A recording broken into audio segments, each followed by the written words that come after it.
get everything in play. And we can start doing some refining. Let's see.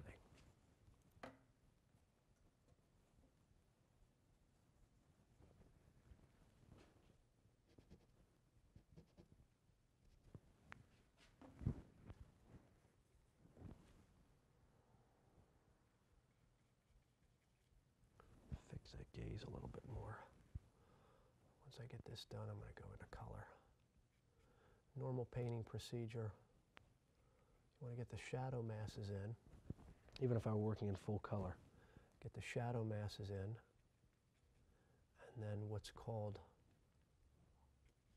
the light effect, which is the largest area of the lightest light, not the highlight, but it's the largest grouping of light planes. Then get that background in, so I at least set this thing in a context that will help me figure out the other values on the inside. The lip has to come up a little bit higher. And then off into the gradations in the middle of the form. Let's see, the base bend, there's a boundary that goes from the corner of the eye to the base of the nose. The nose may have to come down a little bit, we'll see. Actually, the lips probably have to come up, and we'll rub those up a little bit. As I said, you just don't, the key is you don't get rattled if something gets a little off track. Just figure out what needs to get done, and you do it.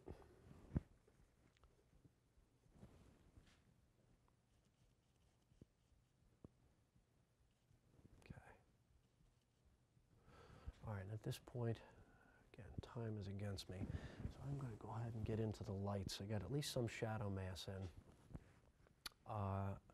I'm looking for the light effect, so what I'm going to do is I'm going to squint till my eyes are almost closed, and I'm going to look for the largest, lightest grouping of planes.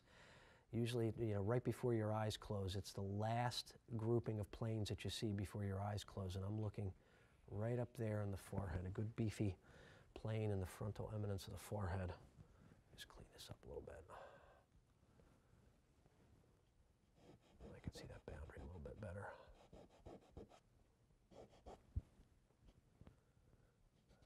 Peter's got great features. That's why he's always a favorite model, particularly for demo purposes. All right. Like I said, we got a little bit more here and there, but we're going to start there. Okay. Going up to the top end of the scale. I'll just wipe this out. I don't want to get the lights too dirty. Going at the top end of the scale, I can see that that's pulling. Let me see. I'm going to grab, I usually grab my orange first, since flesh is all basically orange with pulls towards red or towards yellow. I figure if I start with orange, then I can modify. Grabbing a little bit of the orange at the, looks like what's to be the proper value. In this case, his forehead's a little red, so I might shift into that red a little bit. No, I'll keep it closer to orange, maybe even orange, a little bit yellow. It's one of those things that, one of the truths about the situation is, regardless of what Peter's actual complexion is, which we're going to figure that out as we go, all of that is affected by the color of the source of light, which in this case is at least leaning yellow. Get right across the brow ridge. Maybe that's a little more redder than I thought. A nice big plane going all the way up. You can see the reds as the forehead tips back towards the hairline. That's really where you can see the reds kick in because of the inclination of that part of the head towards the sun throughout the year. While I'm there, I'm going to go ahead and I'm in that value range. That may be the light effect. That sets the hierarchy of lights. I'm going to go ahead and move down the face and just spot in some of these other lights that will act as islands from which I will depart towards the shadow once I get them spotted in. That's got to shift red. Definitely shifting red up on the bridge of the nose. So I'm grabbing more of that red-orange. I used to use a lot of Venetian red, but I'll tell you, that's a beautiful color, but the cad red light just really hits it so much better.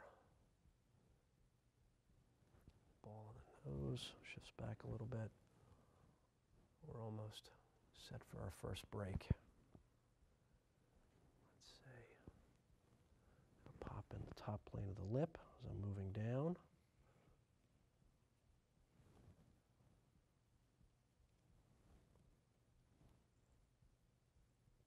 Obviously the local changes, shifting to red, red-orange. Get that top plane in. The light's coming from front, top, side, left. So those are the planes I need to be looking for. All the front, top, side, left planes on his face are the ones that are getting struck the most with that light. Side plane right over here, the up top side left of the teeth cylinder.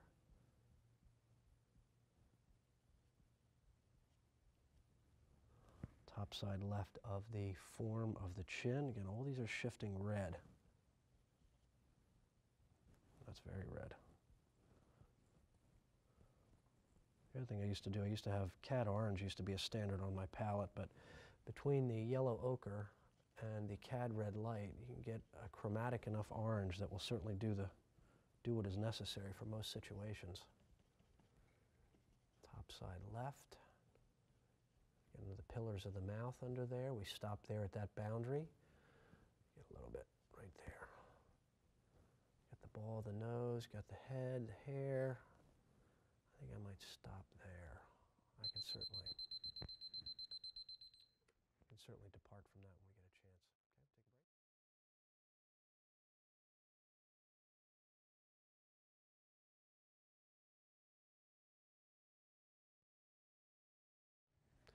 Welcome back. We're going to get rolling. I got the shadow mass and the light effect at least spotted in some of those secondary lights. I'm going to go ahead in and lay a little of the side plane of the neck in. We don't have a lot of time here, in fact. Got to get the model set. And we'll get as much done as we can, which will just have to be enough. A little bit of that lit neck.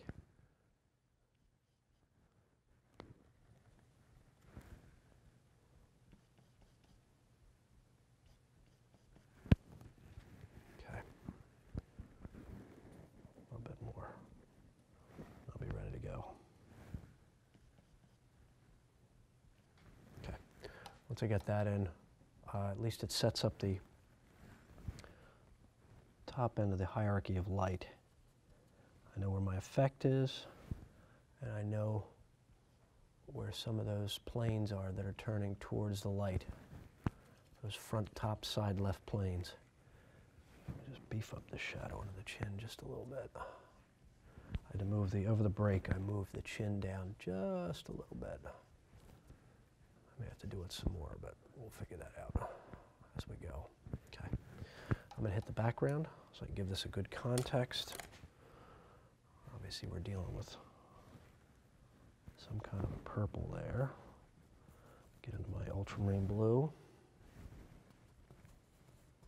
A little bit of that red in there. I'll bring that chroma down.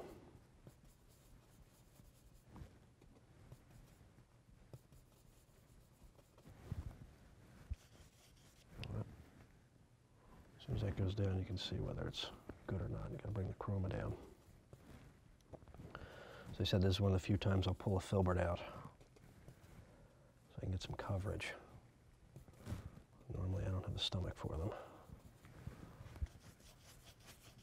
Still too chromatic. Get some of that blue coming through. That's not so bad. Still knock it down.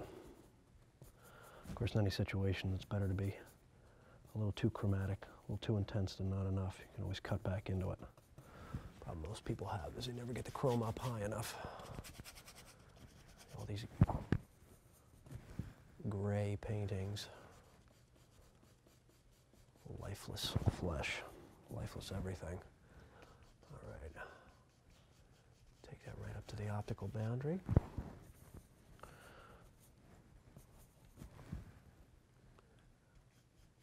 Obviously pulling the background in, as I said, then it'll help relate the values of the head to the context, the scene.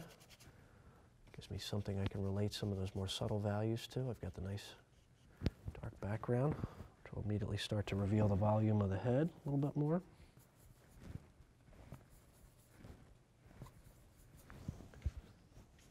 And it also helps make any revisions on the drawing that might be necessary. I'm working on a little bit more of a toothy canvas than I typically do, but for demo purposes.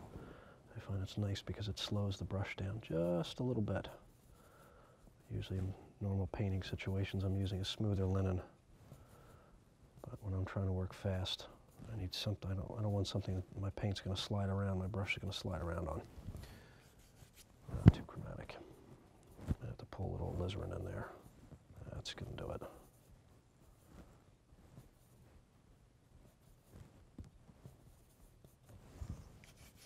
Too chromatic.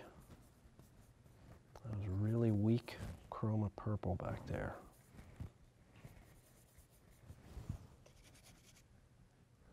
Lighter value on the right side than on the left.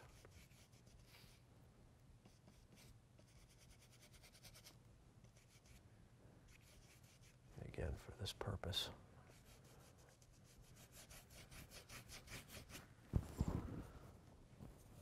just getting something back there will be fine. Time is always against you, working from a live model.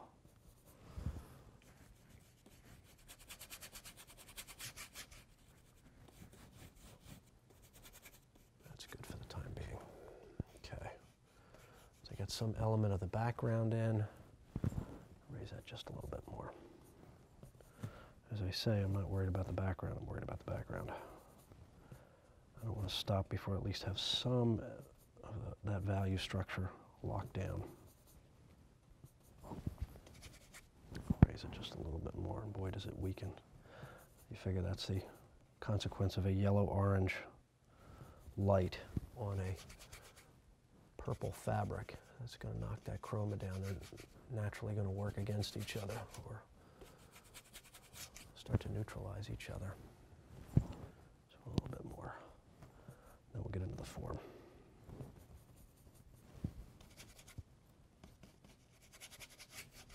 There. All right, that's good enough for what I need. Okay, now I'm going to start up in the effect in the forehead. I'm going to work out from there. We'll see if we can get this canvas covered in the next 30 minutes. Okay, starting from the effect, I'm going to work out left and right around that form. Reddening, I can see Peter gets redder up in that forehead. A little touch of blue in there, knock that chroma down a bit. Or red. It's a nice thing about having a pre-mixed palette, prepared palette, the ability to look on that palette and really find the value that you need and the hue. It's a nice thing about having the strings out. Particularly working under live painting situations where time is against you. A nice red top plane, or reddish top plane. Work right around and out from the effect.